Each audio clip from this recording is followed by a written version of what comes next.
আসসালামু আলাইকুম, কেমন আছেন আপনারা? নাদিরাস কিচেনে আপনাদের সবাইকে জানাই স্বাগত। আজকে বানাবো ঈদ স্পেশাল একটি দুর্দান্ত সিমাইয়ের রেসিপি। আর এই সিমাইয়ের রেসিপিটার নাম দিয়েছি আমি সিমাইয়ের কাস্টার্ড পায়েস। খুবই মজাদার এবং ইউনিক একটি রেসিপি। চলুন শুরু করি। প্রথমে আমি 400 গ্রাম সরু সিমাই নিয়ে নিয়েছি। এরপর গ্যাসের ওপরে একটি কড়াই বসিয়ে দিয়েছি আর তার মধ্যে দিয়ে দিচ্ছি অল্প একটু ঘি। ঘিয়ের মধ্যে দিয়ে দিচ্ছি কিছুটা কাজু বাদাম, কিশমিশ এবং কাঠবাদাম। আপনারা আপনাদের পছন্দ মতো ড্রাই ফ্রুটস এখানে দিতে পারবেন। তারপরে এই ড্রাই ফ্রুটসগুলিকে খুব ভালোভাবে ভেজে নিচ্ছি। দেখুন ভেজে নেওয়া হয়ে গেছে, এবার তুলে নিচ্ছি। তারপর ওই কড়াইয়ের মধ্যেই দিয়ে দিচ্ছি 1 চা চামচ ভর্তি করে গাওয়া ঘি। ঘি যখন গলতে শুরু করেছে এই পর্যায়ে সিমাইগুলিকে দিয়ে দিচ্ছি। দিয়ে সিমাইগুলিকে খুব ভালোভাবে ভেজে নিতে হবে। গ্যাসের ফ্লেম মিডিয়াম টু লোয়ের মাঝামাঝিতে রাখতে হবে, না হলে কিন্তু সিমাইগুলি পুড়ে যেতে পারে। সিমাইয়ের কালার গোল্ডেন হওয়া পর্যন্ত একটু সময় নিয়ে আমি সিমাইগুলিকে ভেজে নিচ্ছি। প্রায় 7 থেকে 8 মিনিট সময় নিয়ে আমি সিমাইগুলিকে ভেজে নিয়েছি। আর দেখুন খুব সুন্দরভাবে একটা কালার চলে আসছে। ক্যামেরায় কতটা বোঝা যাচ্ছে বুঝতে পারছি না, কিন্তু অরিজিনালি কালারটা কিন্তু সুন্দর এসেছে। এই পর্যায়ে দিয়ে দিচ্ছি আমি 60 গ্রাম চিনি। চিনি দিয়ে আবারও খুব ভালোভাবে সিমাইটাকে 2 থেকে 3 মিনিট ভেজে নিতে হবে। এতে করে সিমাইয়ের কালারটা আরও একটু সুন্দর হয়ে যাবে। এই পর্যায়ে দিয়ে দিচ্ছি 60 ml মতো জল। এখানে খুব বেশি জল দিয়ে সিমাইটাকে নরম করে ফেললে হবে না। সিমাইটাকে 70 থেকে 80% মতো সেদ্ধ করে নিলেই হবে। তাই এর থেকে বেশি জল আমি আর দেবো না। দিয়ে খুব ভালোভাবে সিমাইয়ের সাথে জলটিকে মিশিয়ে নিচ্ছি। খুব ভালোভাবে যখন মেশানো হয়ে গেছে এবার ঢেকে রাখছি 5 মিনিটের জন্য। গ্যাসের ফ্লেমটা একেবারে কম করে দিয়েছি, দিয়ে 5 মিনিটের জন্য ঢেকে রাখছি।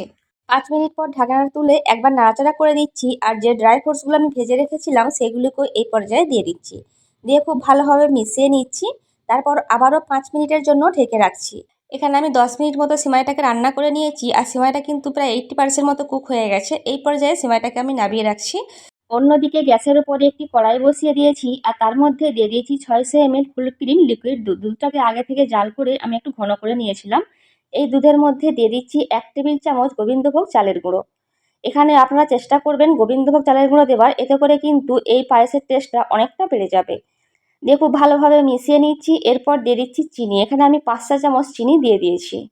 যেহেতু সিমাইয়ের মধ্যে চিনি আছে তাই খুব বেশি চিনি এখানে দেওয়ার দরকার নেই। খুব ভালোভাবে আগে নাড়াচাড়া করে দিয়েছি আর দিয়ে দিচ্ছি 2টো এলাচের বীজ। এতে করে একটা সুন্দর গন্ধ আসবে। দিয়ে ঢেকে রাখছি এটিকে 10 মিনিটের জন্য। এতে করে কিন্তু খুব সুন্দরভাবে চালটা সেদ্ধও হয়ে যাবে। তো 10 মিনিট পর নিয়ে চলে এসেছি আর দেখুন খুব সুন্দরভাবে কিন্তু চালটা সেদ্ধ হয়ে গেছে আর বেশ কিছুটা ঘনও হয়ে গেছে। এই পর্যায়ে 2 টেবিল চামচ দুধের মধ্যে 1 টেবিল চামচ কাস্টার্ড পাউডার দিয়ে গুলে রেখেছিলাম সেটিকে দিয়ে দিচ্ছি। দিয়ে খুব ভালোভাবে মিশিয়ে নিচ্ছি। গ্যাসের ফ্লেম এই পর্যায়ে মিডিয়াম টু লোয়ের মাঝামাঝিতে রয়েছে। 3 থেকে 4 মিনিট জাল করে নিচ্ছি। এতেই কিন্তু খুব সুন্দরভাবে ঘন হয়ে যাবে। এর থেকে বেশি ঘন আর করবো না। এবার এটিকে নামিয়ে রাখছি। আর দেখুন সিমাইটাও খুব সুন্দরভাবে ঠান্ডা হয়ে গেছে আর বেশ কিছুটা ঝরঝরেও হয়ে গেছে। আর যে কাস্টার্ড পায়েসটা রেডি করে রেখেছিলাম সেটিও কিন্তু খুব সুন্দরভাবে ঘন হয়ে গেছে। এবার একটা কেক টিন নিয়েছি। আমি কেক টিনের মধ্যে আজকে এই সিমাইটা সেট করছি। আপনারা যে কোনো পাত্রে সেট করতে পারেন। দিয়ে প্রথমে সিমাইয়ের একটা মোটা লেয়ার তৈরি করে নিচ্ছি। আমি এই কাজটা হাত দিয়েই করছি, আপনারা চাইলে স্প্যাচুলা দিয়েও করতে পারেন। এরপর কাস্টার্ড পায়েসের একটি লেয়ার দিয়ে দিচ্ছি।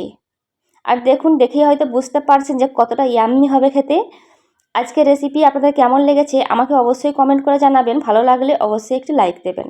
আপনারা ইউটিউব থেকে দেখে থাকলে আমার চ্যানেলটি সাবস্ক্রাইব করতে পারেন, আর ফেসবুক থেকে দেখে থাকলে আমার পেজটিকে ফলো করতে পারেন। দেখুন আবারও একটা সিমাইয়ের লেয়ার দিয়ে দিয়েছি, তারপর উপরে আবারও একটা কাস্টার্ড পায়েসের লেয়ার দিয়ে দিচ্ছি। এইভাবে কিন্তু আমি 4টা লেয়ারে করেছি। আপনারা আপনাদের পছন্দ মতো লেয়ার এখানে দিতে পারবেন। আরও বেশ কয়েকটি সিমাইয়ের রেসিপি আমার চ্যানেলে দেওয়া আছে, আপনারা চাইলে অবশ্যই দেখে নিতে পারেন। আমি ভিডিওর শেষে লিঙ্কগুলি দিয়ে রাখবো। আর দেখুন খুব সুন্দরভাবে কিন্তু সিমাইটাকে আমি কভার করে দিয়েছি। আর দেখুন দেখতে কতটা সুন্দর লাগছে। খেতে হয়েছিল কিন্তু অনেক বেশি টেস্টি। এই ঈদেতে একবার হলেও এই রেসিপিটা বানাবেন। আশা করছি যাকেই আপনি বানিয়ে খাওয়াবেন সেই কিন্তু মুগ্ধ হয়ে যাবে। এরপর ওপর থেকে আমি কিছুটা সিমাই ছড়িয়ে দিচ্ছি, এতে করে দেখতে একটু বেশি সুন্দর লাগবে। আর কিছু ড্রাই ফ্রুটস এখানে ছড়িয়ে দিচ্ছি, যেমন কিশমিশ, কাঠবাদাম, তারপর দিচ্ছি এখানে পেস্তা বাদাম। আর কিছুটা চেরিকে কুচি করেও দিয়ে দিচ্ছি। ওপর থেকে সুন্দরভাবে গার্নিশ করা হয়ে গেছে। এই পর্যায়ে আমি নর্মাল ফ্রিজে রেখে দিচ্ছি 2 থেকে 3 ঘন্টা। তারপর আপনাদের দেখাচ্ছি। 3 ঘন্টা পর নিয়ে চলে এসেছি। আর এই ঠান্ডা ঠান্ডা ডেজার্টটি খেতে কিন্তু অসম্ভব মজার হয়েছে। আর দেখুন খুব সুন্দরভাবে কিন্তু সেট হয়ে গেছে। এবার আমি এভাবে পিস করে কেটে নিচ্ছি। আপনারা চাইলে চামচ দিয়েও কেটে খেতে পারবেন, তবে এভাবে পিস করে কেটে নিলে কিন্তু অনেকটা সুবিধা হবে। আমি এখানে স্কোয়ার শেপ করে কেটে নিয়েছি। এবার আপনাদের একটা তুলে দেখাচ্ছি। আর দেখুন কতটা সুন্দর লাগছে দেখতে। খেতে যে এতটা মজার হয়েছিল একবার না বানিয়ে খেলে বোঝা যাবে না। দেখুন অবশ্যই কিন্তু এই ঈদে এই রেসিপিটা একবার হলেও বানাবেন, তারপর আমাকে কমেন্ট করে জানাবেন রেসিপিটা আপনাদের কেমন লেগেছে। ভালো লাগলে অবশ্যই একটু লাইক দেবেন। আপনারা যদি আমার ফেসবুক পেজ বা ইনস্টাগ্রামে যোগ দিতে চান, আমি ডেসক্রিপশনে লিঙ্কটা দিয়ে রাখবো, আপনারা চাইলে অবশ্যই যোগ দিতে পারেন। এরপর দেখুন আমি এটা কেটে দেখাচ্ছি, আর দেখুন কতটা মজাদার আর কতটা জুসি হয়েছে খেতে, আর কতটা সফট হয়েছে।